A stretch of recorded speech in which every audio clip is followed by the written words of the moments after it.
اہل بیت کون ہیں؟ یہ ایک تفصیل طلب موضوع ہے، لیکن خلاصتاً یہ بات آپ سمجھیے کہ اہل بیت وہ ہیں جو نبی علیہ السلام کے گھر میں پلے ہیں، رہے ہیں۔ ان سے مراد ازواج مطہرات بھی ہیں، آپ کے گھر میں پرورش پانے والے، وہ خواہ حضرت فاطمہ ہوں یا حضرت علی ہوں یا حضرت حسن ہوں یا حضرت حسین ہوں، وہ بھی نبی علیہ الصلوۃ والسلام کے اہل بیت ہیں۔ بلکہ امام راغب نے کہا ہے رحمۃ اللہ علیہ کہ اہل بیت وہ سب ہیں جو نبی علیہ السلام کے گھر میں جنہوں نے پرورش پائی، اور ان کو بھی اہل بیت کہا جاتا ہے، یا جو کسی کے دین کے مطابق ہو، اس کا دین، اس کا مذہب وہی ہو جو اس بڑے کا ہے۔ آپ دیکھیں حضرت نوح علیہ السلام کے بارے میں اللہ سبحانہ و تعالیٰ نے کیا بالآخر فرمایا تھا جب انہوں نے اللہ ذوالجلال سے دعا کی تھی کہ ان ابنی من اہلی؟ تو اللہ ذوالجلال نے کیا فرمایا تھا؟ انہ لیس من اہلک، حالانکہ وہ بیٹا تھا، حالانکہ وہ بیٹا تھا، گھر پرورش پائی ہے، لیکن اللہ ذوالجلال نے فرمایا وہ تیرا اہل نہیں ہے۔ کیوں تیرا اہل نہیں ہے؟ کہ تیرے دین پر نہیں ہے۔ اس لیے اہل کا تعلق دین کے ساتھ جو وابستہ ہیں ان کا بھی ہے، ان پر بھی اہل کا لفظ استعمال ہوتا ہے۔ عموماً ہم لفظ بولتے ہیں اہل مکہ، اہل مدینہ، اہل پاکستان، کیا معنی ہے؟ مکہ مکرمہ میں رہنے والے، مدینہ طیبہ میں بسنے والے، پاکستان میں رہنے والے۔ تو اسی طرح اہل بیت کا لفظ کہ اس گھر میں رہنے والے، نبی علیہ السلام جس گھر میں رہتے تھے اور ان کے ہمراہ جتنے بھی رہتے تھے وہ سب اہل بیت میں ہیں، کوئی بھی ان میں سے خارج نہیں ہے۔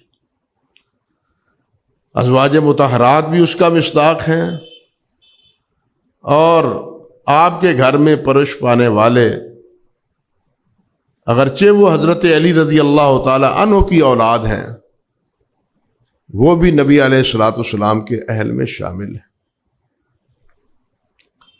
اللہ اکبر کبیرہ۔ اور قرآن مجید میں بہت سے مقام پر اہل کا اطلاق بیوی پر اور گھر والوں پر ہوا ہے۔ حضرت سیدنا اسماعیل علیہ السلام کے بارے میں سورۃ طٰہٰ میں اللہ رب العزت نے فرمایا ہے کہ وَأْمُرْ أَهْلَكَ بِالصَّلَاةِ وَاصْطَبِرْ عَلَيْهَا، کہ اپنے اہل خانہ کو نماز کی تلقین کیجیے۔ تو یہاں اہل سے مراد کون ہے؟ جو آپ کے ساتھ وابستہ تھے، آپ کے گھر میں تھے، آپ کی اولاد میں تھے۔ صرف بیوی یہاں مراد نہیں ہے۔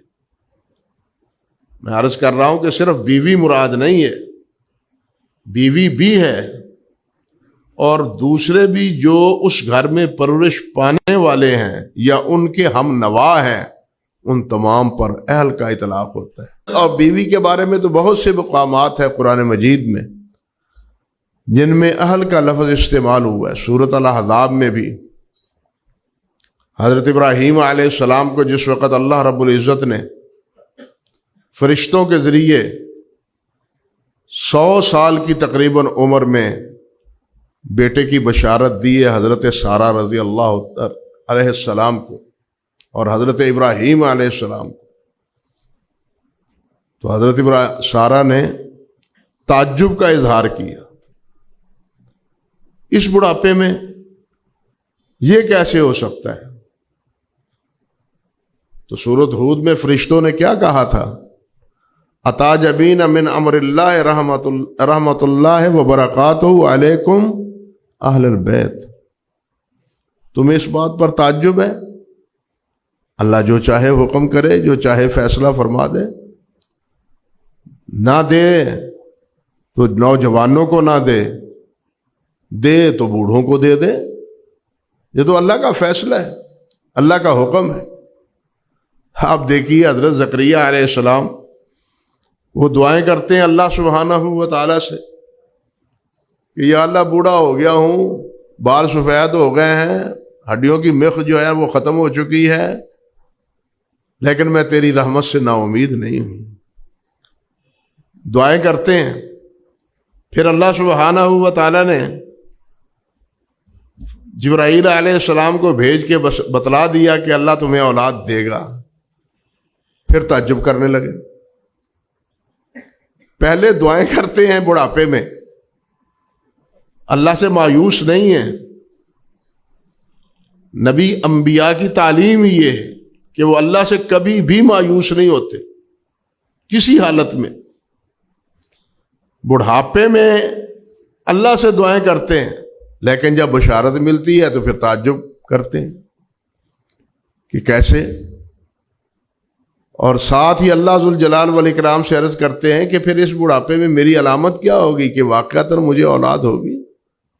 تو اللہ ذوالجلال والاکرام نے جواب دیا کہ تم 3 دن تک کلام نہیں کر سکو گے سوائے اشارے کے، اشارے کے ساتھ تم بات کرو گے، بات نہیں کر سکو گے۔ تو یہ بات نہ کر سکنا یہ اس بات کی گویا کہ علامت بن گئی کہ اللہ تعالیٰ نے امید کر دی ہے۔ سمجھ گیا بات کہ اللہ تعالیٰ نے امید دلا دی ہے، اولاد ہوگی، اور پھر ہوئی بڑھاپے میں۔ اس لیے اذا اراد بشیء یقول لہ کن فیکون، اللہ کے لیے کوئی مشکل نہیں، ہر کام اللہ سبحانہ و تعالیٰ کے ایک حکم سے پایہ تکمیل کو پہنچ جاتا ہے۔ تو یہاں بھی حضرت سارہ کے تعجب پر اللہ سبحانہ و تعالیٰ کے فرشتوں نے یہی بات فرمائی کہ کیا تم اس بات پر تعجب کرتے ہو اہل البیت؟ تو یہاں اہل بیت سے مراد کون ہے؟ حضرت سارہ، حضرت ابراہیم علیہ السلام کی اہلیہ، حضرت ہاجرہ، ان کے ہاں حضرت اسماعیل اس سے پہلے حضرت ابراہیم کی تقریباً 92 سال کی عمر میں اولاد ہو چکی تھی، اولاد پہلے ہو چکی تھی۔ حضرت سارہ کے ہاں کوئی اولاد نہیں تھی، تو اس کے بارے میں وہ دعائیں بھی کرتے تھے، اور اللہ سبحانہ و تعالیٰ نے ان کی دعاؤں کو قبول بھی فرمایا۔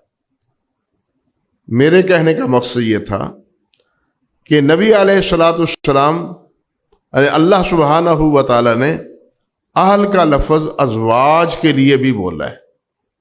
معروف واقعہ ہے حضرت موسیٰ علیہ السلام کا، مدین پہنچتے ہیں، اور مدین پہنچنے کے بعد جو معاہدہ ہو چکا، وہاں بکریاں چرانے کا، اور وہ مدت مکمل ہو چکی، تو اللہ نے فرمایا فلما قضا موسیٰ الاجل وسار بأہلہ، جب مدت پوری ہو گئی تو موسیٰ علیہ السلام اپنی اہل کو لے کے چل نکلے۔ اب تیسرا تو ہے ہی نہیں، اہل سے مراد یہاں کیا ہے؟ بیوی، جس کے بارے میں کہا گیا تھا کہ 8 سال بکریاں چرائیں یا 10 سال آپ کی منشا، میں اپنی بیٹی کا نکاح تمہارے ساتھ کر دوں گا۔ یہ مدت مکمل ہوئی تو حضرت موسیٰ علیہ السلام اہلیہ کو لے کے وہاں سے چل نکلے۔ اللہ اکبر کبیرہ۔ وہاں سے چلتے ہیں تو راستے میں سردی کی وجہ سے ٹھٹر جاتے ہیں، تو پھر بیوی سے کہتے ہیں اذ قال موسیٰ لأہلہ انی آنست نارا۔ اللہ ذوالجلال فرماتے ہیں کہ موسیٰ علیہ السلام نے اپنے اہل سے کہا ذرا ٹھہرو، میں آگ محسوس کر رہا ہوں، آگ مل جائے گی تو اس سردی کا کچھ کا نہ کچھ علاج ہو جائے گا، مداوا ہو جائے گا۔ یہاں بھی اہل کا لفظ کس پر استعمال ہوا ہے؟ بلا شرکت غیر حضرت موسیٰ علیہ السلام کی زوجہ محترمہ پر۔ اس لیے اہل کا اطلاق یہ خام خواہ کی باتیں ہیں۔ میں سمجھتا ہوں کہ اہل میں ازواج ہیں یا نہیں ہیں، یہ بحث بطونی باتیں۔ سورۃ احزاب میں اللہ سبحانہ و تعالیٰ نے یا نساء نبی کہا، پہلے یا نساء نبی بھی کہا، ازواج کا لفظ بھی استعمال کیا، پھر انہی کے بارے میں اہل کا لفظ بھی استعمال کیا۔ لیکن جن حضرات نے ماننا نہیں ہے وہ یہاں بھی کہتے ہیں کہ یہاں قرآن مجید میں تحریف ہوئی ہے۔ معاذ اللہ ثم استغفر اللہ گمراہیوں سے بچائے۔ تو خیر، کہنے کا مقصد یہ تھا کہ اہل سے مراد ازواج مطہرات بھی ہیں، اور وہ سب جو نبی علیہ السلام کے گھر میں پرورش پائی ہے جنہوں نے۔ آل کا مفہوم اس سے بھی وسیع ہے، آل کا لفظ اہل سے بھی وسیع ہے۔ آل میں وہ سب شامل ہیں جو اس کے ہم نوا ہوتے ہیں، ہم فکر ہوتے ہیں، ہم دین ہوتے ہیں۔ آل کا لفظ وہ زیادہ وسیع ہے، اور حدیث میں آتا ہے صحیح بخاری میں کہ نبی علیہ الصلوۃ والسلام جس وقت